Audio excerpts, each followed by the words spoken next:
Well, welcome, COD viewers. We are greatly honored to have the Drachinefel with us today from London. And I'm talking to you from the beautiful COD studios in Richfield, Ohio, also known as my front porch, with our vinyl background of COD's greatest moment in history, where COD is attempting to pull the Dutch sub 019 off of Lad Reef, and this will be our background. So if it gets boring, I'm sorry. I just hope the 40 millimeter doesn't fire because it's going to screw up my hair on this side.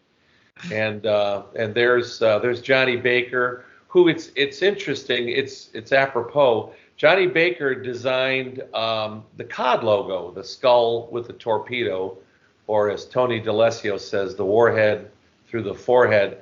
And there's T.C. Hurst and an unidentified crewman up on the bow. So we're going to bring that all together here. So, Drac, if you would get this started, they're throwing this big party called World War II. And, of course, submarines are going to play a very important role in this. What is the Royal Navy bringing to the battle, in essence, in terms of submarines, both physically and talk about the perceived mission? Right. So the Royal Navy has a complete mix of submarines, which is it's the legacy of the interwar period. They started off very much in favor, although officially they weren't, but within the Navy they definitely were, in favor of the cruiser type submarine. They tried to do a fleet submarine with the K class. That really hadn't worked very well at all. They tried some weird and wonderful experiments with the M class, sticking a 12-inch gun on it, or making a submarine aircraft carrier with M2. Also not particularly great. They had some success with the J class and the L class, which were just kind of generic, large, long-range diesel electric subs. And then in the 20s, they'd kind of gone down two routes. So they'd gradually abandoned the idea of a fleet submarine which obviously would come with a constraint that it had to be fast enough on the surface to keep up with the battle fleet. After a few attempts, they'd built a few big mine-laying subs, and then they'd gone down these two routes for kind of, if you like, the attack type submarines. One of which was a patrol sub, that they so called. Which was supposed to be able to reach the coast of Japan, because by the early 30s, they were very much focused on a war with Japan, obviously basing out of Singapore and Hong Kong and Australia.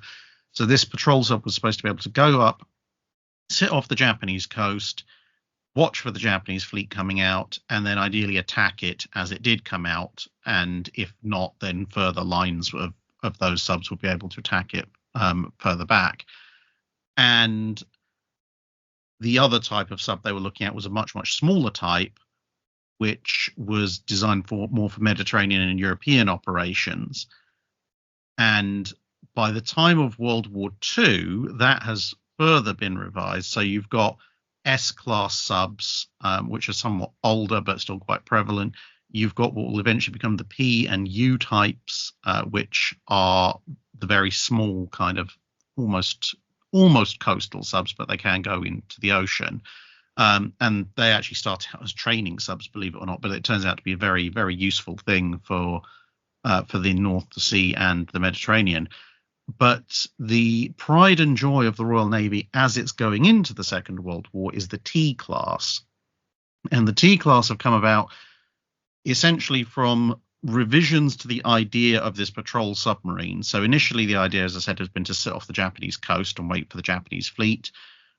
As time and technology has gone on, two main things have happened. One is they've realized that perhaps aerial reconnaissance will give you that early heads up to when the Japanese fleet is deploying. So you don't necessarily need to be right out there. You can be further back. And that's kind of coupled with the final complete abandonment of the idea of a fleet submarine, because in the words of one Royal Navy admiral, you'd have a bunch of big expensive submarines sat with your fleet looking for an encounter that may never actually come.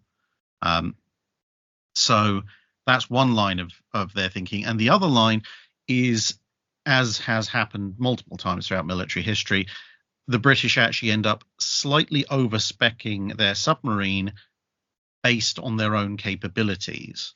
So during interwar fleet exercises, the various submarines are having increasing problems penetrating the Royal Navy's ASDIC or sonar-equipped escort screen. And so they come to the conclusion that, well, if we can do this, surely everybody else can do this.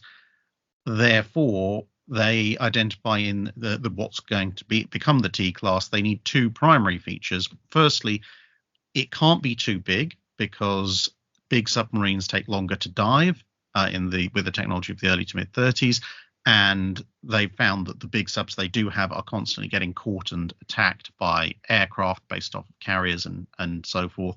So they don't want it to be too big. They need it to be able to dive relatively quickly, but that is fighting it out with the idea that they need it to be long range. And of course, the smaller you make the sub, the shorter the range it has because it can't carry as much fuel. They also know because it's got to be in the Pacific, it's got to have air conditioning, which is almost unique amongst British ships for the time. But because they're so worried about the idea of can submarines even get close to an enemy fleet or an enemy convoy with escorts and sonar, they also, rather than go for a smaller number of torpedoes with lots of reloads, which would be thinking about consistent attacks over time, they decide actually what we need to be able to do is to launch as big a torpedo salvo as humanly possible from as long range as possible, ideally outside this escort screen. And the idea is that the sheer number of torpedoes you can throw at the problem means that, yes, you might miss with 4, 5, 6, 7 of them, but if you fire 10, you'll hit with something. And ideally, there'll be more than one sub doing that at the same time. So they come up with the T class, which is essentially almost a pure attack submarine, but an attack submarine in the context of the 30s, which is attack on surface targets rather than subsurface, as we might think of them today. And this pretty much guides its capabilities. So if you compare it to USS Cod, it's nowhere near as large, doesn't displace as much. It's a substantial sub compared to a lot of the German stuff. It's still, almost 1,300 tons on the surface, but that's well below the scale of a US fleet sub. It isn't anywhere near as fast on the surface either. It may be just over 15 knots on a good day, but they've sacrificed size of engine to increase the amount of fuel they can carry within this smaller hull. Submerged speed's about the same, around 9 knots, but its pièce de résistance is it has 6 torpedo tubes in the hull with a reload per tube, so 12 torpedoes internally, but it also has 4 external torpedo tubes, 2 mounted atop the hull up forward and 2 further back near the sail. And the idea of that is to basically sail up to somewhere near an enemy fleet and send out this ridiculous salvo of 10 torpedoes, hopefully kill a bunch of stuff, and then reload your inner tubes, come back, finish off any survivors, and then go home. So it's a pure attack mission. It's not really designed for long-term patrol, except for it's got to hang around long enough to find a big target to hit. So it's not a commerce raider at all. It's interesting to note the similarities or the parallel tracks both the U.S. Navy and the Royal Navy are taking interwar period. We invent the submarine just like we invent the airplane, but it's the Europeans that show us how to use them as effective weapons. I mean, the American Air Corps is flying British aircraft in World War I. And although we build the Holland boat, it's the Germans that show everybody in World War I how to use them effectively. And then, of course, in our own development interwar, we're looking for that elusive fleet submarine. And just like the British, we're experimenting with some crazy ideas of aircraft carrier subs, mine layers, the V-class, Narwhal, Nautilus, Argonaut, and some really oddball dead ends, the Bass Bonita and Barracuda, wasting taxpayers' monies perhaps, but ultimately trying to come up with the classic and ultimate fleet sub with the Cachalot class, those early, and I guess American fleet subs are more evolutionary. and apparently, well, certainly after 1935, we kind of settle on building a big boat because we are aware we're going to be fighting the Japanese. In fact, I just learned recently just how visionary some of our military leaders were. I know that some of our air experts in the early 30s were developing some seminal techniques and technologies, or at least battle plans for an air campaign against Japan. Um, Now, I knew that War Plan Orange develops through the 20s, again with the primary enemy being the Japanese. Um, so we're building a big boat that will take the crew from Pearl Harbor to the Japanese home islands, a 2-week journey. We want to stay on station at least 2 weeks, perhaps 4 or more weeks, and of course having to come back. So we're building big, you'll say, well, we can say cruiser boats because I guess, long distance. It's always short in terms of keeping up with the fleet because the fleet boats are going 22 knots when the World War I battle fleet can do that, but then by World War II they're going 27 or 30 knots. And of course the whole Mahanian thing, commerce rating, and of course the Germans show us the value of that. So I don't know, is it because we couldn't afford it during the Depression? But we pretty much, or we have Bureau of Construction and Repair that says we're going to build one sub, and of course the admirals, the non-submarine admirals, kind of chime in who hold the purse strings and say, well, we're going to force you to build 2 coastal submarines, Marlin and Mackerel, and they kind of shove them down the submarine admirals' throats, and in essence gave the U.S. submarine force very modern training boats. But so we start the war with the Salmon Sargo boats. The earlier Cachalots are still in the mix. We still have to use S-boats because we don't have enough of the large modern boats. S-boats, of course, is, I guess, equivalent to a Type 9 U-boat. But, it's got four tubes forward. And depending on the S-type, I mean, does an S-boat? And here I am asking Drek, does an American S-boat have a stern tube? I believe so. I'd have to double check it. But yeah, look at that. They're viewers. We stumped Drek and revealed my total ignorance of that.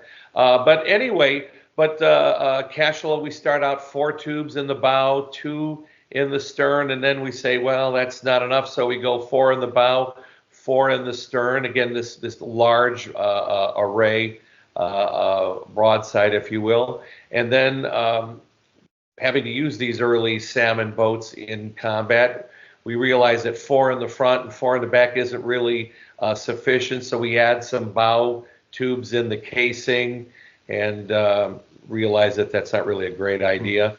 And then ultimately, with I believe the tambours, 6 forward and 4 aft, and of course throughout the war, our wartime fleet boats, the Gatos, like Cod, Baleos and Tenches, all have this 6 tubes bow, 4 aft.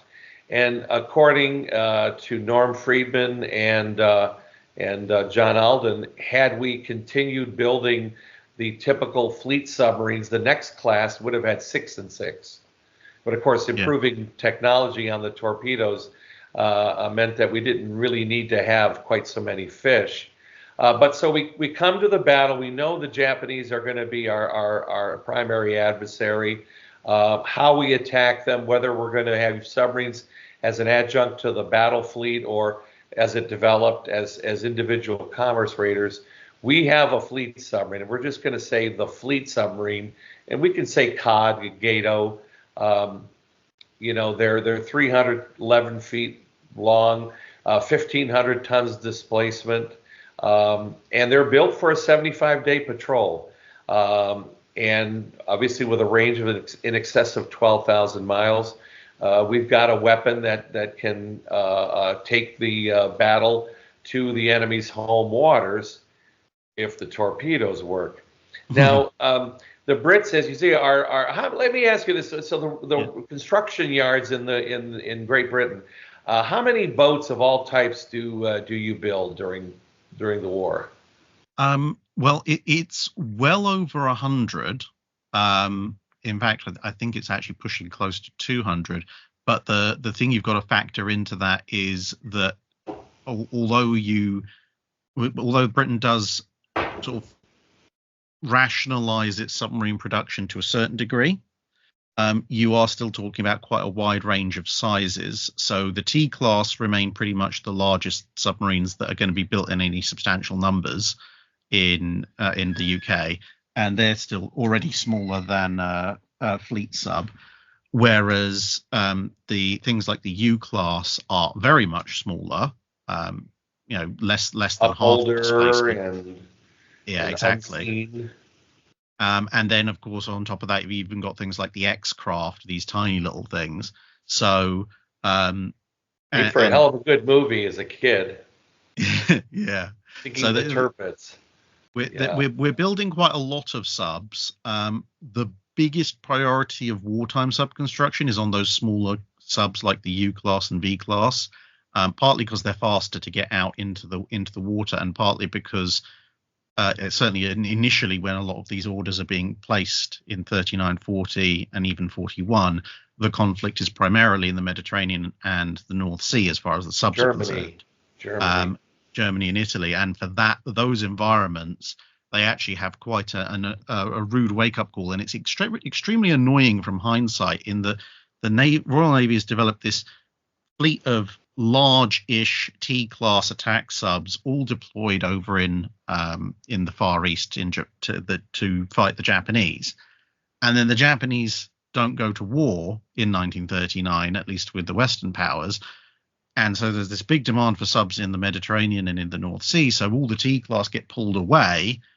And of course, now you've got subs that have been designed and trained for long distance hunting operations in the Pacific with large vessels. And it turns out the British idea that actually maybe large vessels won't do very well in confined waters is very, very true. And the T-class start to take quite quickly mounting losses, because they can't dive as quickly and they're a little bit more visible when they're at sort of periscope depth compared to the smaller subs. And then just as they're beginning to work all this out and replacement Ts are coming online, and U class and so forth are coming out to take most of the strain off of the European theatre, just then when effectively the T class force is at its nadir, then Japan decides to get involved in the war. Just like the enemy, Yeah. So for the first few months of the Pacific campaign, there aren't actually any British subs in the Pacific waters because they've all gone. And then towards sort of the spring of 1942, a couple of T-class show up, and then subsequently to that, more and more will start to appear as time goes on, as they can free them up. Now, let's talk a little bit about the design. The Americans decide with the Cachalot class are the first what we consider modern fleet subs.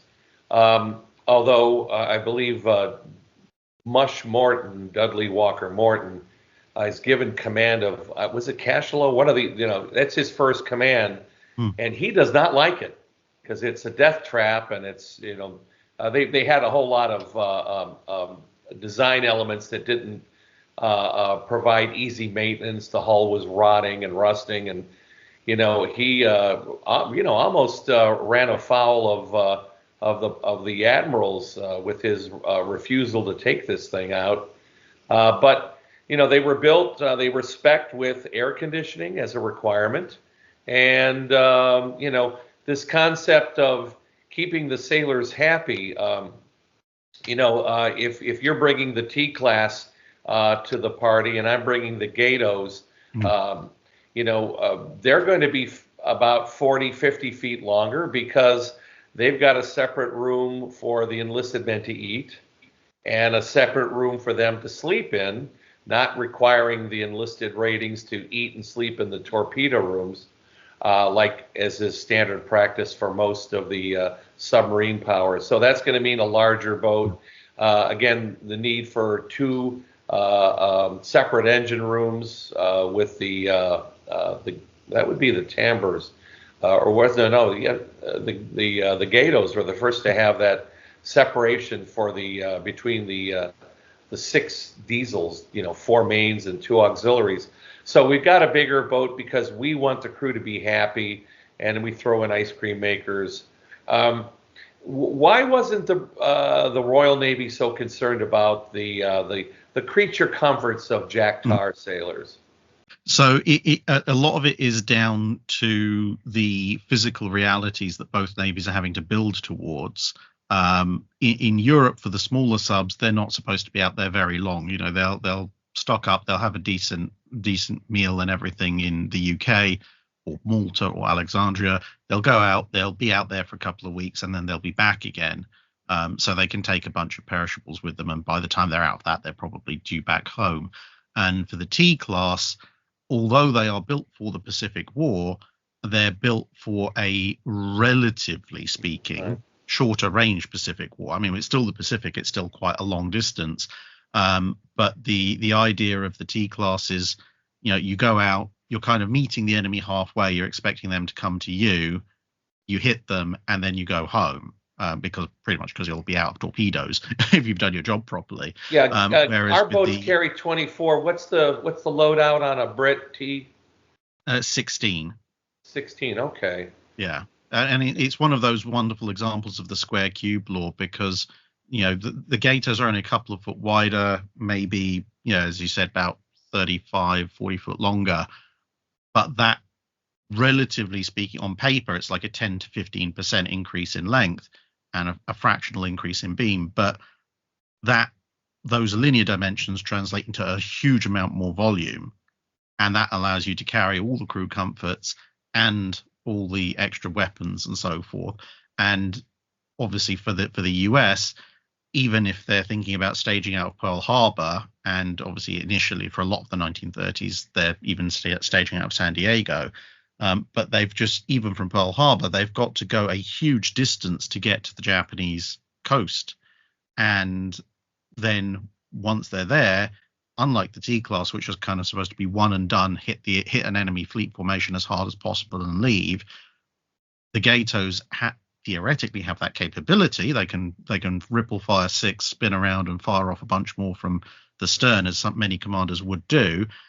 But they're also supposed to be there long term, as you said, either commerce raiding or coming back to attack an enemy fleet again and again, because if they've spent this amount of time going out there, the idea of essentially a one-shot weapon almost doesn't really work for the US Navy, because they'd spend a fraction of their time actually on station doing something useful, and the vast majority of the time traveling back and forth, at which point that element of their operation isn't really useful to anyone. Whereas for the British boats, it might only take them a week to get out on station, and if it takes them a week to get out on station, they can spend a couple of weeks looking for a target and a week coming back. It's not too much of a problem comparatively. If you can speak to the experience of the Royal Navy with torpedoes with respect to bad fish early in the war. So the Royal Navy doesn't tend to experience too much of a problem. They have some fairly reliable torpedoes. They have got, as a Navy, they have got magnetic detonators, which is one of the problems that everybody has. But the two main elements to that is, one, that the initial submarine war for the Royal Navy is taking place pretty much where they thought it was going to take place once they realized that Europe was going to turn into a cauldron again. So unlike the Germans, who have problems with their magnetic detonators all the way up in Norway, because the Earth's magnetic field is very different up there compared to in the Baltic, what magnetic detonators they are using on their submarine torpedoes aren't too much of a problem. And where they are a problem, like when Ark Royal Swordfish dropped torpedoes by accident on Sheffield, The one of the main differences is that with, say, the Mark 6 exploder and a Mark 14 torpedo, it's got a combined magnetic and contact setup. So you either have it or you don't. Whereas in the airdrop torpedoes, you've got a magnetic detonator which has replaced the contact detonator. So when everyone turns around and says, well, the magnetic ones don't work, they're just like, okay, well, we'll take those out. We'll put the old contact ones back in. And now, this old proven contact detonator works pretty well. So the British torpedoes, when they're available, when the subs are actually there to shoot at people, they do tend to function pretty well. So you didn't have the horrific experience that the American Navy had. No. The flip side to that is, of course, that neither the Germans nor the Italians in the early part of World War II are particularly known for their large merchant fleets. So there's a relative paucity of targets that they're forced to go after the warships, the Kriegsmarine and the Regimmarine. I mean, they want to anyway, but they're almost forced to by the fact they're pretty much the only regularly transiting targets to shoot at anyway. Now, I'm not sure when Evan plans to air this, but you have just completed or you're about to go to La Spezia, Italy? Yes. You lucky dog. Yeah. Yeah. I mean, you certainly are well-traveled. It's interesting to note that it seems to be a legacy attitude of the U.S. Navy. We want big subs. The hell with the little ones. I know people there's a perennial argument, the U.S. Navy should have some smaller diesel subs, and, I don't think you'll ever find a Navy submariner, admiral or whatever who'll say, well, yeah, maybe we should. I mean, we want big boats, with the best of everything, because, we don't seem to worry about sending our boats. Hell, some Polaris boats were making deterrent patrols in the Mediterranean, and a Polaris boat is what, 380 feet, 7, 8, 9,000 tons. So how were we able to hide the John C. Calhoun or the George Washington in the Mediterranean? Because we were doing patrols out of Rota, and you telling me the Royal Navy couldn't fit a T-class in the Med? Well, I think the difference is with the nukes that once they're down there, they tend to stay down there, so you can just go deep. Okay. The problem with the T-class in the Med, and this is actually shown in a number of wartime photos, is that the Mediterranean water tends to be very, very clear up until obviously you get down deep enough that just water as a whole starts to block light. And what that meant was that if you were slightly slower in diving, which a bigger sub is going to be, then you not only spent more time at the surface, but you spent more time in that kind of 40, 50, maybe even 60-foot layer of water, right, where an aircraft that was looking straight down could still see your outline. And of course, being a larger sub, it meant you were easier to spot at a distance, and you spent more time there. Whereas a smaller sub, not only was it less likely they'd spot you in the first place, but even if they did, you could very rapidly change your buoyancy to just drop out of sight into the depths. And also to a certain extent, there's also a matter of training, because the Royal Navy smaller subs with their crews who had trained for European war had this idea of, we need to get, if we get spotted, we need to get down deep as fast as humanly possible. The T-class, although they had relatively fast diving times for their size, they were still operating with more of a Pacific mindset of, okay, we have seen the enemy on the horizon, perhaps. We want to get off the surface because that's when they can see us. But once we're under the surface, we can take our time to position ourselves and maybe not be quite as urgent about it, because we're not expecting the enemy to be on top of us right this instant, which obviously in the Mediterranean turns out to be a little bit of a problem. But once they eventually sort of fetch up back in the Pacific, it turns out actually the Japanese aren't as good at anti-submarine warfare. So thank God, no, absolutely. So my limited experience in the UK, I had the great honor of visiting the Royal Submarine Museum in Gosport. and there Hmm. is HMS Alliance. Yeah. She's an A boat. Now, where do the A boats fit into all this? So what essentially happens is that around about the middle of World War II, or at least the middle for the UK, so late 42, 43, what the Royal Navy starts to realize is similar to what I mentioned earlier, that with the T class, we've built our primary boat under the assumption that we're going to be facing an enemy that's as good as we are at anti-submarine warfare, and that we're going to be attacking an enemy fleet.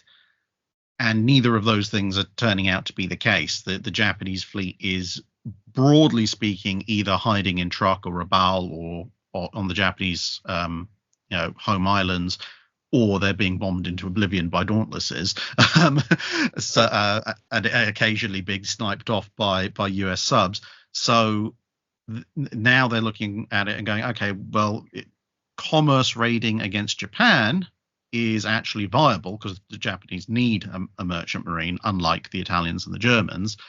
And as the Japanese are beginning to be rolled back, the distances that the Royal Navy subs are having to travel are increasing. Plus, of course, if you're doing commerce warfare, like you said, you need to be on station for a while because you need to hunt, you need to find targets, attack them, and then move on to the next. Are sort of your version of the American Baleo Tench class, wartime designed and optimized for the battle at hand. Okay. So and as apparently looking at Alliance, she's certainly got her post-war, what we would say, guppy modifications. A beautiful boat, and if you ever get a chance, if you're on this side of the pond, if you're American, get over there and have a look at that thing. It's beautiful. It's a little smaller, and when I was aboard, I found a small device I thought was some type of a sewing machine in the after room. And when I asked him what that was, he said, "Well, that's our lathe." I said, again, not thinking diplomatically, I said, "That little thing?" And I said, "It looked like you could make jewelry on that." And of course, we had an awkward moment. And I was singing the praises of my boat with its ice cream machines. And, I do remember hearing from the COD crew that in Fremantle, when you had both the Dutch and the British fleet submarines there present, the consensus among both the Dutch and the British when they had their cross-deck visits were that you bloody Yanks have luxury liners here. You're fighting a war with cruise ships where we've got, we don't quite have what you guys have. So the other thing, so if we won the war, shocking revelation to everybody, and certainly the British brought a world of hurt on the Germans. So we just wanted to kind of talk about this basic philosophy between the Royal Navy and the American Navy, and hopefully in the future we'll be able to get into the weeds on some of the details.